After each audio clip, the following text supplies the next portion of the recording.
Assalamualaikum warahmatullahi wabarakatuh. Alhamdulillahirabbil alamin wassalatu wassalamu ala asrafil anbiya'i wal mursalin wa ala alihi wa sahbihi ajma'in. Selamat malam saya ucapkan kepada ibu dosen yang saya hormati, begitu juga kepada teman-teman sekalian yang saya sayangi. Pertama-tama perkenalkan, nama saya Miftahul Rezeki Pulungan, dan berikut ini adalah tugas ujian akhir semester saya yang diberikan oleh ibu dosen pengampu mata kuliah Sejarah Peradaban Islam, yang mana dianya bertemakan Sejarah Khulafaur Rasyidin. Saya yakin teman-teman semua sudah mengetahui sejarahnya Khulafaur Rasyidin, atau mungkin masih ada di antara teman-teman yang belum mengetahui sejarahnya Khulafaur Rasyidin. Nah, jika masih ada yang belum mengetahui sejarahnya Khulafaur Rasyidin, simak baik-baik ya video saya ini. Bismillahirrahmanirrahim. Khulafaur Rasyidin. Khulafaur Rasyidin berasal dari dua kata. Yang pertama khulafa dan yang kedua ar-rasyidin.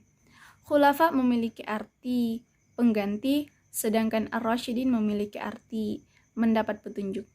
Jadi, jika digabungkan Khulafaur Rasyidin, maka artinya adalah pengganti yang mendapat petunjuk. Khulafaur Rasyidin itu adalah pemimpin yang bersedia menggantikan tugas-tugasnya Rasulullah SAW sebagai pemimpin negara, pemimpin pemerintahan, dan juga pemimpin umat Islam. Namun, tidak semua tugas Rasulullah SAW yang dapat digantikan oleh Khulafaur Rasyidin, terutama tugas kenabian dan Rasul. Khulafaur Rasyidin dijelaskan dalam firman Allah Subhanahu wa Ta'ala pada Quran Surah At-Taubah ayat 100 yang berbunyi, وَالسَّابِقُونَ الْأَوَّلُونَ مِنَ الْمُهَاجِرِينَ وَالْأَنصَارِ وَالَّذِينَ اتَّبَعُوهُم بِإِحْسَانٍ رَضِيَ اللَّهُ عَنْهُمْ وَرَضُوا عَنْهُ وَأَعَدَّ لَهُمْ جَنَّاتٍ تَجْرِي تَحْتَهَا الْأَنْهَارُ خَالِدِينَ فِيهَا أَبَدًا ذَلِكَ الْفَوْزُ الْعَظِيمُ. Yang sekira-kira artinya, dan orang-orang yang terdahulu yang pertama-tama masuk Islam di antara orang-orang muhajirin dan ansar, dan orang-orang yang mengikuti mereka dengan baik, Allah ridho kepada mereka, dan mereka pun ridho kepada Allah. Allah menyediakan bagi mereka surga yang mengalir di bawahnya sungai-sungai. Mereka kekal di dalamnya selama-lamanya. Itulah kemenangan yang agung. Khulafaur Rasyidin itu adalah para khalifah dari keempat sahabat Rasulullah SAW. Mereka menjadi khalifah setelah Rasulullah SAW wafat. Keempat sahabat tersebut adalah orang-orang yang mengikuti Rasulullah sejak awal diberi tugas oleh Allah Subhanahu wa Ta'ala. Keempat sahabat itu dipilih oleh umat berdasarkan konsensusnya. Nah, sekarang saya ingin bertanya lagi kepada teman-teman sekalian. Apa masih ada di antara teman-teman yang belum mengetahui siapa saja keempat sahabat tersebut? Jika memang masih ada, dan mungkin bagi yang belum mengetahui sedikit penasaran, siapa saja sih keempat sahabat yang menjadi khalifah setelah Rasulullah SAW wafat? Keempat sahabat tersebut adalah yang pertama Abu Bakar As-Siddiq, yang kedua Umar bin Khattab, yang ketiga Utsman bin Affan, dan yang keempat adalah Ali bin Abi Thalib. Masa kepemimpinan Khulafaur Rasyidin itu adalah masa yang sangat penting bagi perjalanan Islam. Pada masa tersebut disebut sebagai masa pembentukan fikih Islam. Selain itu, setelah hukum syariat Islam yang disampaikan oleh Rasulullah SAW, mereka para sahabat yang menjadi khalifah memikul beban dan tanggung jawab yang sangat berat untuk mencari sumber-sumber dari syariat tersebut. Hal tersebut diperlukan untuk menjawab pada masa perkembangan zaman yang tidak ada pada Al-Quran dan sunnahnya.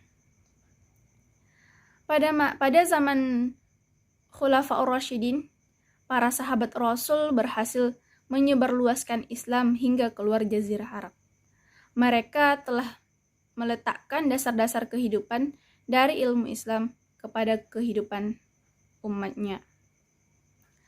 Nah, untuk lebih jelasnya mengenai sejarah Khulafaur Rasyidin ini, berikut ini saya akan menjelaskan kisah singkat daripada setiap khalifah yang menjabat pada masa itu.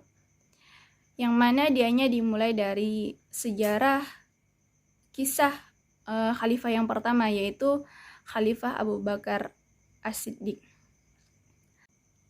Abu Bakar As-Siddiq memiliki nama asli Abdul Ka'bah, kemudian diganti oleh Rasulullah SAW menjadi Abdullah. Nama lengkapnya Abdullah bin Abu Quhafa At-Tamimi. Abu Bakar lahir dari pasangan suami istri Utsmani, atau lebih akrab kita dengar yaitu Abu Quhafa dan Ummu Khair Salma binti Sakhar. Ia berasal dari suku Taim dan beliau lahir di kota Makkah pada tahun 572 Masehi. Sejak kecil, Abu Bakar dikenal dengan sifatnya yang lemah lembut, jujur, dan sabar. Saat memasuki usia remaja, ia sudah bersahabat dengan Rasulullah SAW dan sahabat lainnya yang menemani Rasul juga. Sejak saat itu, Abu Bakar dijuluki sebagai As-Siddiq karena selalu mempercayai dan membenarkan apa yang dikatakan oleh Rasulullah SAW. Abu Bakar menjadi khalifah dengan jalan musyawarah antara kaum Muhajirin dan kaum Ansar. Pada masa setelah peninggalan Rasulullah SAW, terjadi perselisihan antara kaum Muhajirin dan kaum Ansar saat pemilihan penerus Rasulullah SAW. Kaum Ansar menawarkan Sa'ad bin Ubadah sebagai penerus kepemimpinan Rasulullah SAW, sedangkan Abu Bakar menawarkan Umar bin Khattab dan Abu bin Ubaidah sebagai penerus kepemimpinan Rasulullah SAW. Dalam masa perselisihan tersebut, Abu Bakar menegaskan kepada kaum Ansar bahwa kaum Muhajirinlah yang lebih pantas untuk meneruskan kepemimpinan Rasulullah SAW dalam menjadi pemimpin umat Islam. Karena kaum Muhajirin telah diistimewakan oleh Allah Subhanahu wa Ta'ala. Kaum Muhajirin adalah yang pertama kali mengakui Muhammad itu sebagai nabi, dan mereka yang selalu bersamanya dalam situasi apapun. Pada saat itu juga Umar bin Khattab menolak usulan Abu Bakar yang menjadikannya sebagai pengganti Rasul. Bahkan Umar mengatakan bahwa Abu Bakarlah yang lebih cocok menjadi khalifah dari golongan kaum Muhajirin.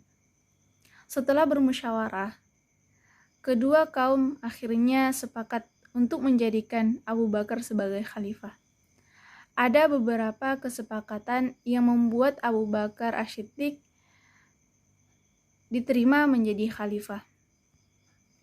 Yang pertama, ia adalah orang yang pertama kali mempercayai Isra Mi'raj. Yang kedua, ia adalah orang yang menemani Rasul saat hijrah ke Madinah. Yang ketiga, ia adalah sesosok yang gigih dan selalu melindungi orang-orang yang memeluk agama Islam.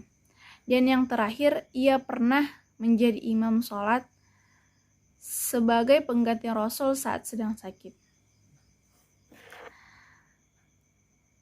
Pada masa kepemimpinan Abu Bakar As-Siddiq, beliau mengutamakan negerinya daripada hal yang tidak ada hubungannya dengan kaum dan negerinya. Masalah yang ada pada saat itu adalah orang-orang yang mulai meninggalkan agama Islam karena berpikir bahwa setelah wafatnya Rasulullah SAW, maka Islam juga telah berakhir kekuasaannya. Lalu banyak juga yang mengakui dirinya sebagai pengganti Rasulullah SAW. Dengan demikian, Abu Bakar memutuskan untuk memerangi mereka semua. Semua keputusan yang ada pada masa kepemimpinan Abu Bakar As-Siddiq selalu ada di tangannya. Namun, sebelumnya ia selalu bermusyawarah dengan para sahabat sebelum memutuskan sesuatu. Sebelum Abu Bakar As-Siddiq meninggal dunia, ia menunjuk Umar bin Khattab untuk menggantikan posisinya sebagai khalifah. Ia menunjuk Umar bin Khattab bukan asal saja, namun telah dipertimbangkan karena situasi politik yang ada. Abu Bakar khawatir jika pemilihan khalifah selanjutnya diadakan seperti pemilihan khalifah sebelumnya, maka akan terjadi situasi politik yang semakin keruh. Selanjutnya, khalifah yang kedua, yaitu Umar bin Khattab. Umar bin Khattab memiliki usia 13 tahun lebih muda dari Rasulullah SAW. Ia lahir di kota Makkah pada tahun 582 Masehi. Dan pada tahun 634 Masehi, ia menggantikan Abu Bakar menjadi khalifah. Sejak kecil, Umar bin Khattab dikenali dengan sifatnya yang pemberani dan cerdas. Ia tidak pernah takut menyampaikan suatu kebenaran kepada siapapun. Sebelum masuk Islam, ia sempat menentang Islam. Namun, setelah masuk Islam, ia membela Islam dan melawan musuh-musuhnya. Karena keberaniannya, Umar bin Khattab ditakuti oleh kaum Quraisy. Sifatnya yang pemberani dalam kebenaran membuat Rasulullah SAW memberi julukan Al-Faruq, yang artinya para pembeda. Maknanya adalah Umar adalah sesosok orang yang dapat membedakan kebenaran dan kebatilan.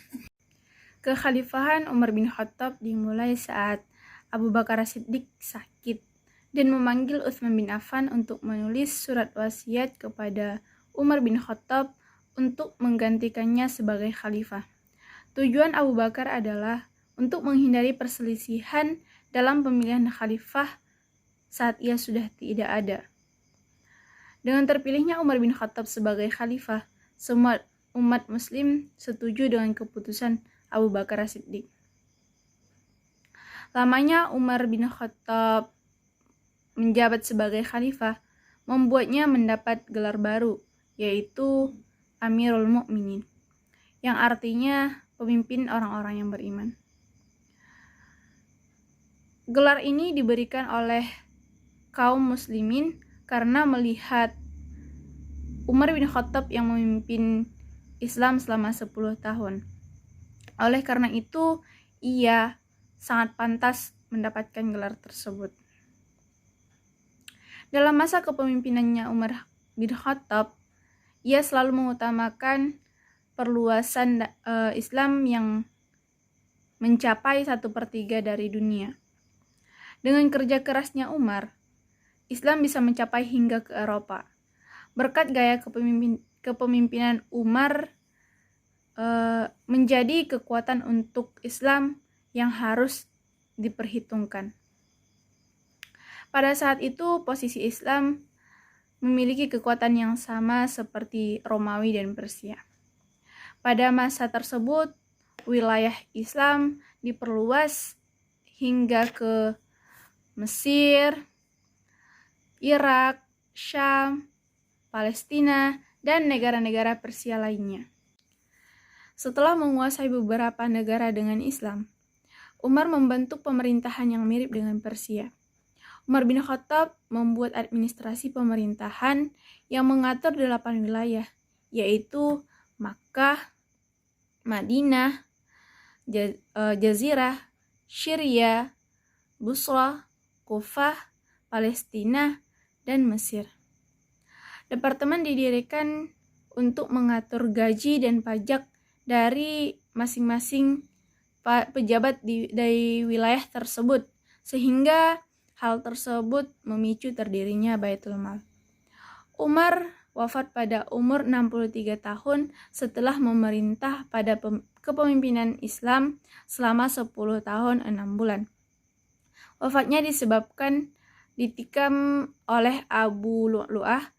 Ia adalah seorang budak dari Al-Mughirah bin Syu'bah pada saat sedang sholat subuh. Khalifah yang ketiga adalah Utsman bin Affan. Utsman bin Affan lahir pada tahun 579 Masehi. Beliau lahir di Taif, daerah subur kawasan Hijaz, letaknya di sebelah barat laut Arab Saudi. Ia lahir setelah 5 tahun dari tahun gajah. Hal tersebut membuatnya memiliki usia lebih muda 5 tahun dari Rasulullah SAW. Utsman bin Affan adalah seorang saudagar kaya dan juga seorang penulis wahyu yang terkenal. Utsman dikenal sebagai orang yang pendiam dan memiliki budi pekerti yang baik karena ia banyak melakukan amal kebaikan, maka ia mendapat gelar Ghaniyun Syakir, yaitu artinya orang kaya yang banyak bersyukur kepada Allah Subhanahu wa taala. Walaupun ia adalah orang yang kaya, ia tidak lupa dengan orang yang berada di bawahnya, dan ia pun tidak segan ikut berperang.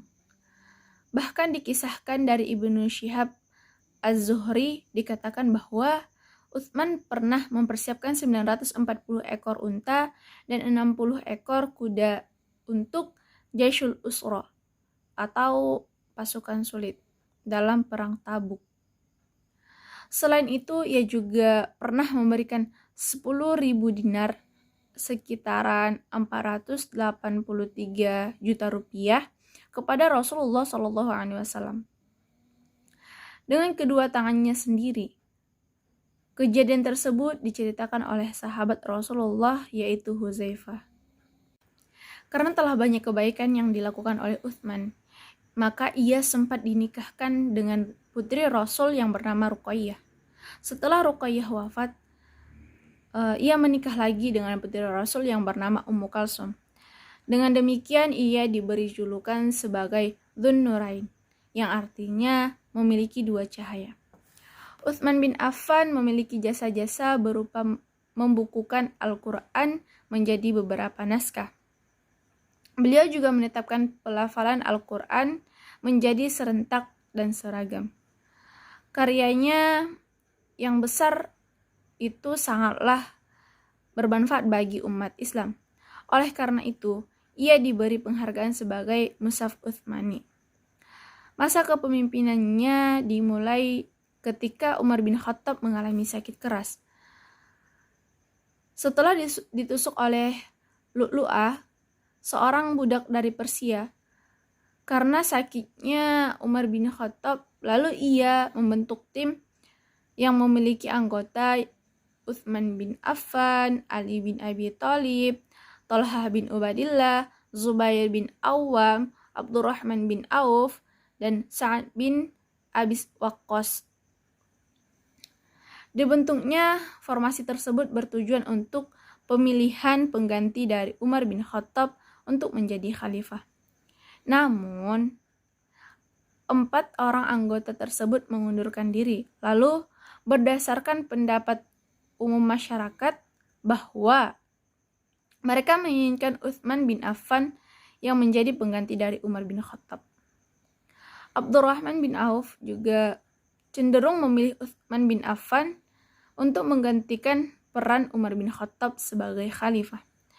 Dengan kesepakatan dan persetujuan umat Islam, maka Utsman bin Affan diangkat menjadi khalifah di umurnya yang sudah mencapai 70 tahun.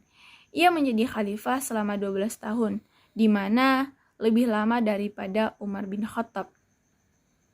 Dalam masa pemerintahannya, Utsman bin Affan mengembangkan Islam ke beberapa daerah yang sebelumnya belum sempat dicapai oleh Umar bin Khattab.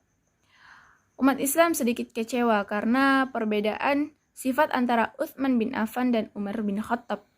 Utsman memiliki sifat yang cenderung lembut dan membuat Islam sedikit lemah. Pada masanya pemerintahannya ini, kebijakan dari Utsman yang paling disorot adalah ketika ia mengangkat kerabat keluarganya untuk menduduki jabatan penting seperti gubernur-gubernur di daerah kekuasaan Islam. Selain masalah perluasan daerah, Utsman juga memperhatikan pembangunan dalam kota. Ia membangun bendungan pencegah banjir, jalan-jalan di perkotaan, jembatan, masjid, dan juga meluaskan Masjid Nabawi.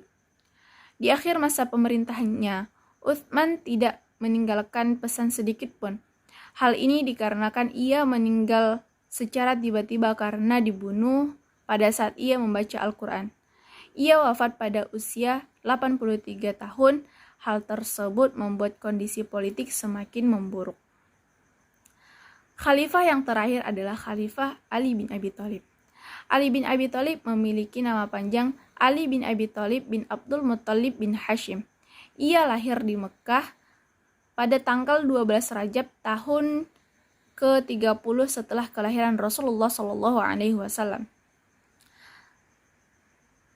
Ali dilahirkan dari pasangan suami istri yang bernama Abi Thalib bin Abdul Muttalib dan Fatimah binti Asad.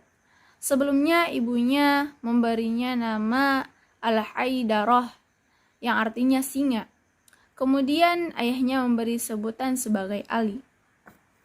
Semasa kecil, ia dididik dan dibesarkan oleh Rasulullah SAW. Kasih sayang dan kemuliaan yang Rasul berikan kepada Ali ini membentuk karakter.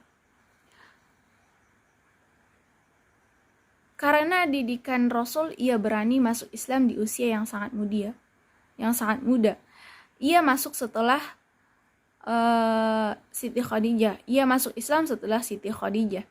Karena keberaniannya yang dimiliki oleh Ali bin Abi Thalib, maka ia diberikan gelar dengan nama Singa Allah dan karamallahu wajhah yang memiliki arti semoga Allah memuliakan wajahnya. Masa kepemimpinan dimulai setelah Utsman bin Affan telah wafat. Pada saat itu umat Islam bingung siapa yang akan menggantikan Utsman sebagai pemimpin Islam. Lalu pada saat itu ada yang mengusulkan agar Ali bin Abi Thalib lah yang menjadi pengganti Utsman sebagai khalifah. Semua mayoritas umat muslim setuju dengan diangkatnya Ali sebagai khalifah, kecuali mereka yang hanya setuju dengan Muawiyah bin Abu Sufyan. Semasa menjadi pemimpin, ia mengganti pejabat-pejabat yang kurang cakap dalam bekerja. Ia juga membenahi keuangan dari Baitul Mal, lalu memajukan bidang ilmu bahasa dan memajukan pembangunan. Masa pemerintahan yang dijalankan Ali bin Abi Thalib ini berbeda dengan masa pemerintahan sebelumnya, di mana pada saat itu wilayah Islam sudah sangat luas dan sudah banyak terpengaruh oleh masalah duniawi. Ali juga menghadapi para penentang-penentang yang memunculkan pemberontakan. Bahkan ia juga melawan Zubair bin Awam dan Aisyah karena ia dianggap tidak menuntaskan perkara pembunuhan Utsman bin Affan.